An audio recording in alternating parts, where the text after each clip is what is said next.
how would you go about making ref sheets for your comic? I have a comic that I want to make. I have names and a prologue too, but I don't know if I should or how to make a ref sheet. Well, I can show you. Yeah, Ursula's got my ref sheet. Ursula's working on a ref sheet right now. Currently. So, I find for me, I tend to do like, well, one, for your characters, I'd recommend getting a turnaround. So what I have here, I generally only need the front and the back, but if you feel like to keep your character on model, you need to see like the full 360, you can add more sections to the turnaround, but I just need to see like the front and back of their body and outfit and stuff. I love the design too. I'm really happy with this one too. So yeah, I'd recommend having a turnaround. I also go in and draw expressions and stuff because your characters will all express differently, and I want to be able to capture it, especially when I haven't drawn them for a while and I go back and like, oh, this is how she expresses anger or how she looks happy.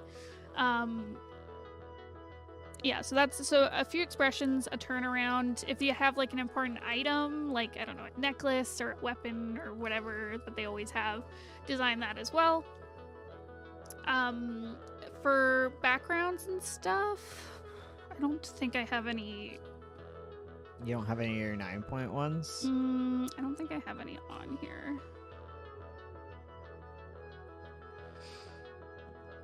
I might have it on Drive, but I'll see. Oh, Yeah. you have the OCs shared with me. But yeah, for like environments and stuff, I'd recommend you can do like a you can do a floor plan. I find that's like a helpful way to start. I usually do like a few sketches of what the room looks like. I usually just do it from one angle, just because like once I have like an above floor plan view and then like kind of like an illustration of what it will look like inside, then Okay, I'm gonna can translate send it. you some visuals, but like it'll take a bit. Okay. So. So yeah, Bones will send me some background stuff. So that usually is what helps me. For background characters, I'd recommend you don't need to do a full turnaround for them. I'd say do the full turnaround for like for main characters, characters that you're gonna see like a whole bunch of different angles of that show up a lot in your comic. For a background character who's just gonna be like maybe in one scene or just literally just a background character, just have a quick sketch so you know what they look like. Yeah, and I find drawing background characters, it usually helps to draw them in a lineup so you can see them all together, to make sure they all feel cohesive. I'll have so many examples for you. So many. Don't worry, I got you. I'm like, Thank you. No, don't print. I'd also recommend with your main characters is grabbing them and putting them in a lineup so that again you can make sure all their designs fit together cohesively, and also you can check how like their height and how tall they are compared to each other, because that is really helpful. And I find like drawing them on their own, it can be difficult to see how they compare to each other. There's gonna be a loot drop soon. A loot drop. How do you create design for clothes? I want to make a fantasy thing, but I don't know how to make the clothes or the knight's clothes. Ooh, basing it off the weather is kind of cool. Oh, we got some sweet loot. Oh, dang, there's so much. Okay, here, I'll show you guys.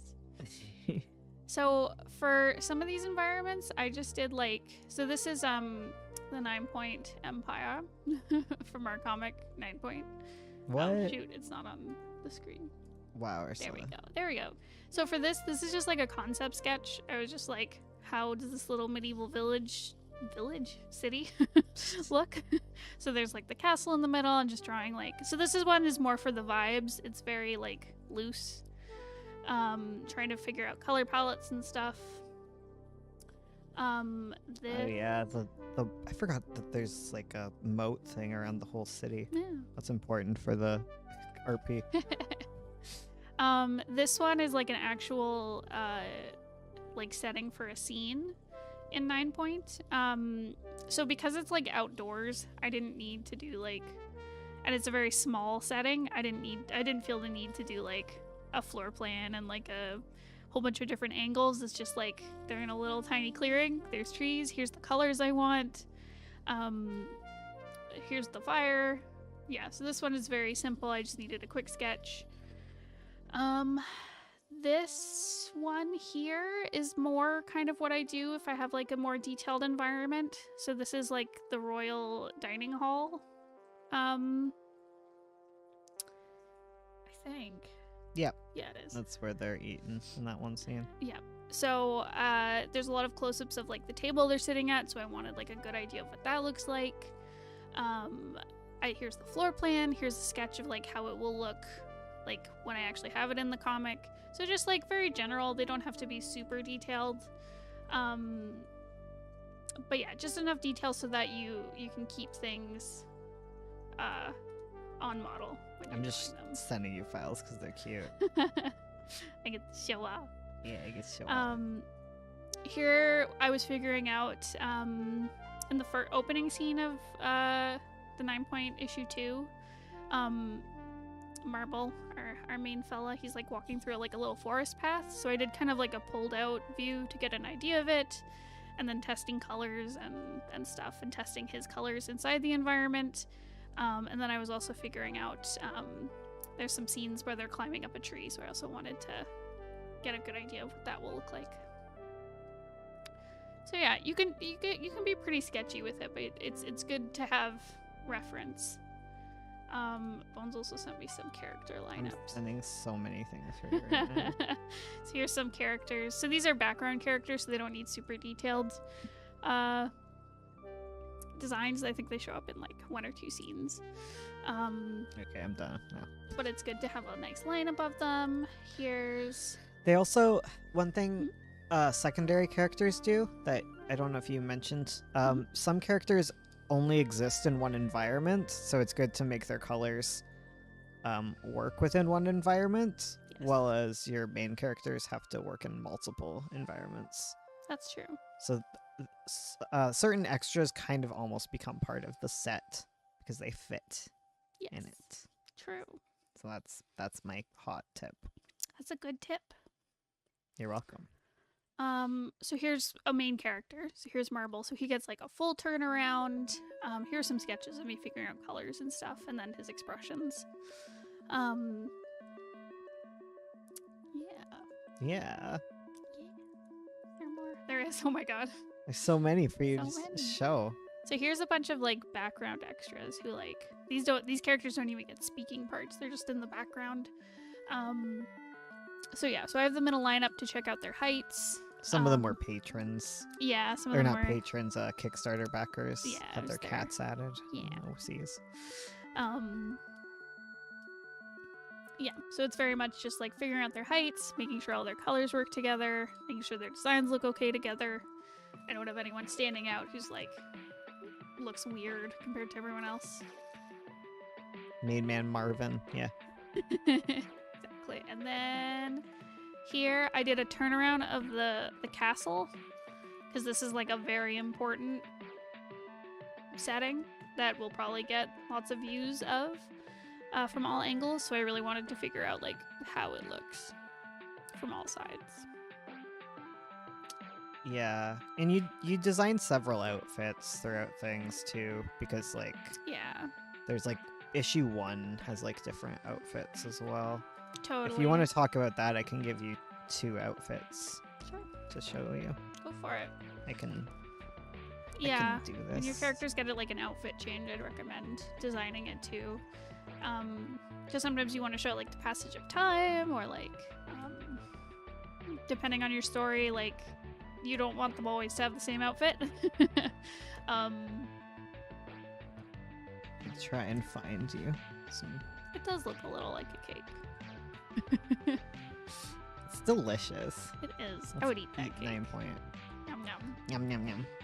I'm gonna find you some comparisons. For creating costumes and stuff, because someone asked about that Yeah, earlier. well, that's what we'll do. I'm Yeah. getting you some art. Thank you.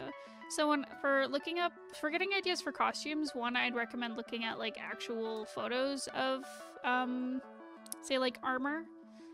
Well, I guess you wouldn't find too many. Oh, apparently you didn't give me. Oh, How dare? I'm sorry. Oh wait, you did. Okay. So look at photos and illustrations of like different armor. No, I don't want to print. Because lots of there's people who do like recreations, reenactments of like medieval armor and costumes of all different sorts. So you can find inspiration from there. You can look at like old photos if you're looking at something that's like turn of the century or Victorian era or something. You can find like photos and illustrations. There's 2 designs you made for the future, and so multiple outfits. So you can talk about that. Mm-hmm. So for the queen here, so she has like shapes she's based off of too. This also really helps when designing characters and keeping their looks like their look isn't like their different outfits consistent. Is like so Queen Snow here, she's very much based off like these really pointy triangles, but she also has these kind of like scalloped edges on a lot of her clothing. So here's her first outfit, where she's she also has like colors associated with her, so she's very like purple and white and blue. Blue. I'm thinking like her eyes and her fur is kind of blue tinted, but I would have said gold. oh, The other you're right. color. Joy. The contrasting color to purple. Yes, yeah. So generally, depending on what she's wearing, those are her colors that I stick with. I don't go too far away from that. Again, it depends on your story. But keeping a color palette pretty consistent is a good idea to make sure it's like, these are the colors your characters wear. It keeps them easily identifiable. It also says something about their personalities. But yeah, so I can take these shapes, and I gave her this dress, which is very light, very airy. The silhouette. Looking good for someone who gave birth. No, she's looking good. She just gave birth to a kitten, but listen, she's powerful. She's strong. Too strong. But you can see up here, like, I tried some different silhouettes where she had more of like a rounder kind of petal shape, but I went for something a lot more jagged, just based on her personality. She's more sharp. But you can see even her silhouette is very like pointed, and triangular, as well as the shapes inside her clothing are the same. If I go to her next outfit, yep. So it's got a very similar silhouette. I actually like smoothed out some of her edges here. She's less pointy, but I think she ended up less pointy when you drew her in the comic. Yeah, true. But it's the same idea. There's still triangles going on. There's still that scallop look, even though the shapes in the dress are different. But just using that same motif and colors for the character. So she's not pointed. Also, she doesn't have blue eyes. What are you talking about? Her literal thing is that she has green eyes. I'm just catching that now. Sorry. It's like plot relevant. I'm sorry. Don't make me talk about things. But yeah, like there's consistency in the outfits. Totally. So I'd pick a couple shapes and a couple colors and just use that across your stuff. The fun thing too about doing fantasy work is you can base it.